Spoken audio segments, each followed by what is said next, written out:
All right, peace and blessings, and welcome to another episode of YB's Collaboration Corner in conjunction with Self Publishing 30 Days.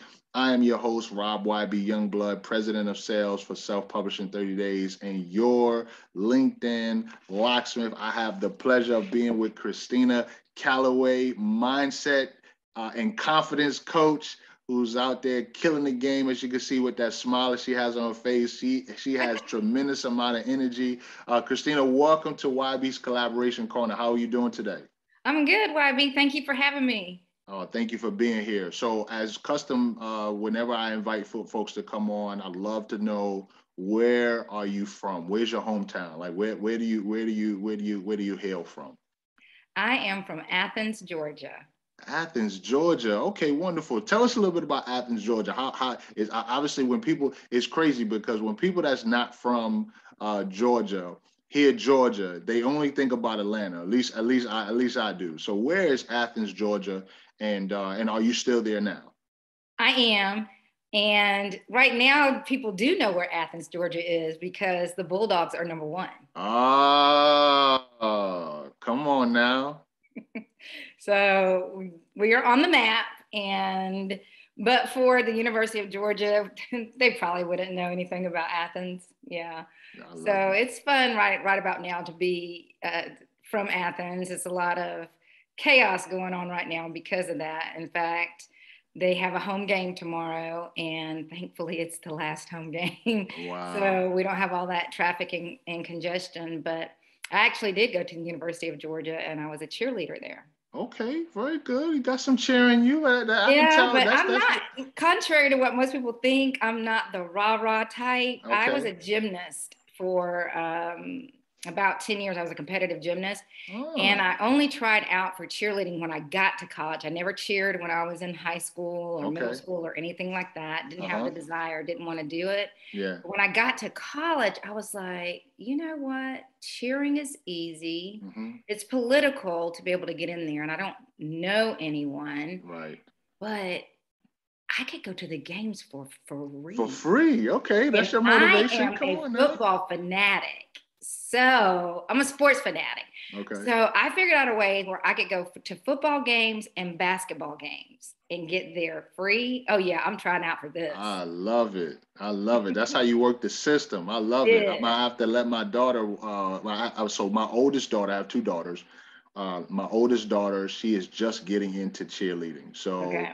she's complaining now about her shoulders hurting. She's got to do these tumbles and stuff like that. But I might have her talk to you or watch some of your film if you have some old film. But Absolutely. I don't know that I have any because that was so long ago, Abby. I yeah. mean, I'm sure somebody has something somewhere, but the gymnastics helped me out tremendously to be able to Mhm. get there because at that time, not many of the girls could tumble. I Mhm. was basically tumbling with the guys Right. and doing standing back tucks and everything. And I remember at one game, I was just turned around watching the game, and the cheerleading sponsor came up and he's like, "Baby doll, you need to cheer. You're not here to watch a game." And I thought, somebody told you wrong. Uh-huh. Come on. Come on. I love That's it. I exactly why love I'm it. here. I love it. I love it. So Christina, tell us a little bit about your background. Obviously, you came from you're from Athens, Georgia. You went to University of Georgia. Tell us a little bit more about your background. So, being a former gymnast, when I started in gymnastics from what they consider late, I didn't start till I was 6 years old. I was introduced to gymnastics by my neighbor, but I was always on my hands. Hmm. And my mom said, "I would love to see your face more than I see your feet." Right. So after I got into gymnastics and was pretty good at it, I just knew that I was going to be a coach. I knew that. I love to teach. Hmm. And so I've been coaching gymnastics for 33 years. Actually, longer than that. I started coaching at the age of 12. Wow. And so the place that I'm at right now, I've been coaching there for 33 years. And about 6 years ago, I started the life coaching. It officially started the life coaching. Okay. And it's when you're working with athletes, and especially high level athletes, convincing them that it's okay for them to do flips on 4 inches. It takes a lot to convince them of that, to get that Yeah. mindset of you can do what you don't think that you can do. Yeah. So that's how it evolved. moms started seeking me out and saying, hey, I heard that you can help my daughter overcome her fears. And I'm like, well, who told you that? And it's like, well, people talk. Yeah. And it was more or less like, you can fix her. And I'm like, well, first of all, she's not broken. Yeah, right. And so it was just working with the athletes, and by word of mouth, I just started getting girls that parents would drive from 4 hours away and bring them. And I would work with them and help them to overcome their fears and just unlock what was on the inside of them. So about 6 years ago, I decided, let me just stop playing around with this. This is obviously a gift that God has given me. Yeah. And I started my coaching business from there. I love it. As I'm hearing you speak, I'm thinking about my oldest daughter and how, she deals with, those issues of confidence and being able to overcome those fears. What's your philosophy when it comes to that? I mean, obviously, we're not in the business of fixing people, but if you have an ability and a gift to do things that comes natural to you, but is difficult for others, how would you describe that? Like, how does that work for you? That's a really good question. So what I found, because I had experienced it myself as a gymnast, you also don't have to be an athlete to experience this. Mm-hmm. So personally, I had gone through trauma and I literally stopped talking. I just stopped talking. Mm-hmm. And I would only speak when I knew that I had the answer for it. And then I would just talk with that. So what happens, everybody's familiar with fight or flight. Yeah. And so what happens especially with athletes, when your body doesn't feel like it's in a safe space, there's 4 components, but it actually experiences that third component where it freezes. Because the brain communicates to the body, like your body will keep hitting that override button, right, where it's like, keep going. Mm-hmm. And finally the brain says, you don't know enough about what you're doing. This isn't safe. And I'm not going to allow you to put yourself in an unsafe situation. Yeah. So it freezes you. Yeah. And so that's what the athletes that I've worked with, that's what happens to them. It's like you're tumbling or you're up on a piece of equipment or whatever your sport is. And all of a sudden it's something that you've been doing all along. Yeah. And you come into the gym and all of a sudden you're just like, and most people will misterm it. They'll say mental block. And it's not a mental block. Those are 2 very different things. And it's like, I know I can do this, but I don't understand why. And it could be because you saw a teammate get hurt. It could be an external thing outside of the gym. Maybe there's a lot of stress going on at home. Yeah. Maybe you've got a lot of schoolwork. Maybe you're being bullied at school. Whatever the trauma is, your brain is communicating to your body, you're not safe and I'm going to protect you. And so it freezes you out and you just can't move. So I provide a safe space for the athlete or the individual where they can talk through what it is that they're experiencing and then provide them with the tools to help them to work beyond that. I love that. The way that you put that together, Christina, is so powerful. And it's key to this conversation because, obviously the focus is on collaboration and how, collaboration creates currency. So let's talk about that. What is your definition of collaboration? So what collaboration looks like to me is it looks like partnership. It looks like not doing it alone. You can get more done when you connect with others who have more information. You have similarities. You have enough similarities that will just get you one step closer to where you need to be. Okay. And I like to experiment in cooking. I'm not like a chef or anything, but I'm not afraid to try. And so it's an extra ingredient that just brings out the fullness of that dish that you're trying to make. So when you're collaborating on a project or an idea that you're working with, and you find someone that knows just one more thing than you do, then it just makes whatever you're doing that much better. Yeah. And if what you're doing in your business is to help others, the more that you have in there, the better it is going to be for the people that you're serving, for both individuals. Yeah. So that's what collaboration looks like to me. If you truly are about helping others be the best that they can be, and like for me, helping women to find their voices and helping them to reach whatever their goals are, it behooves me to look for others who are very similar and wanting to do the same thing, and finding out how we collectively can do that so that we can reach even more people. Me by myself, I'm going to reach a few, but me with another person, we're going to reach that many more. Yeah, I love that. And that flows right into my next question. When you think about collaboration, who would you want to collaborate with in this season? Like when you think about where you're going, you think about people that may know a little bit more than you, or you may know a little bit more than them. Who are the people that you would want to collaborate with? Well, that's a really good question, because right now in the season that I'm in, I really want to collaborate with individuals who are, I work with females who they're trying to find their voice, and they're trying to find their voice in DEI, whether it be because of age, gender, whether it is because of race, that they have lost their voice in that they're feeling as if they're not being heard in all three of those areas.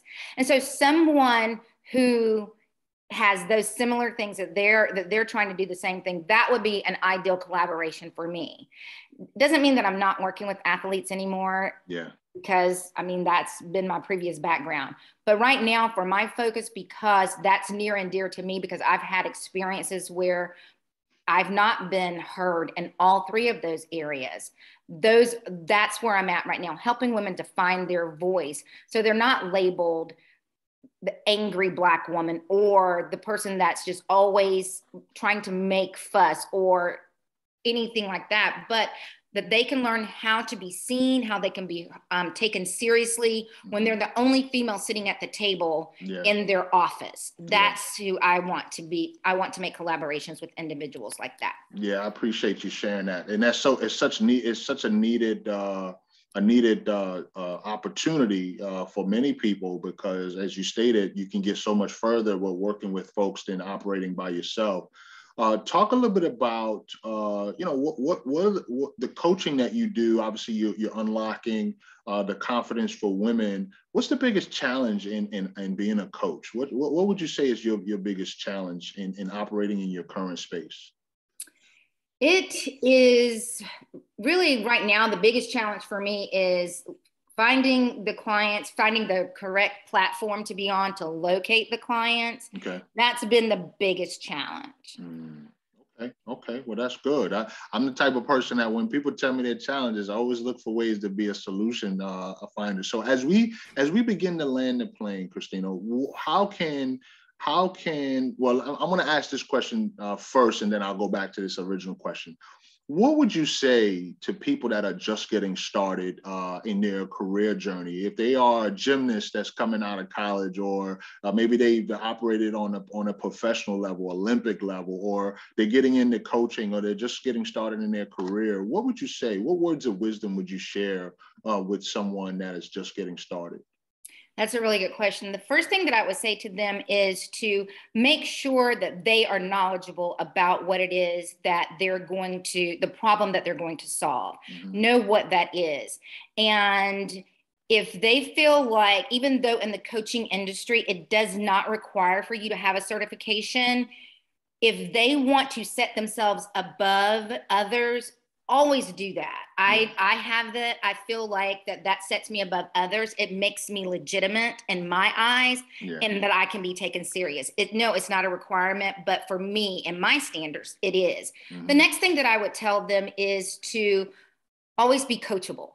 Always look to others where you aspire to be, go there. Yeah. And don't be afraid to ask for help.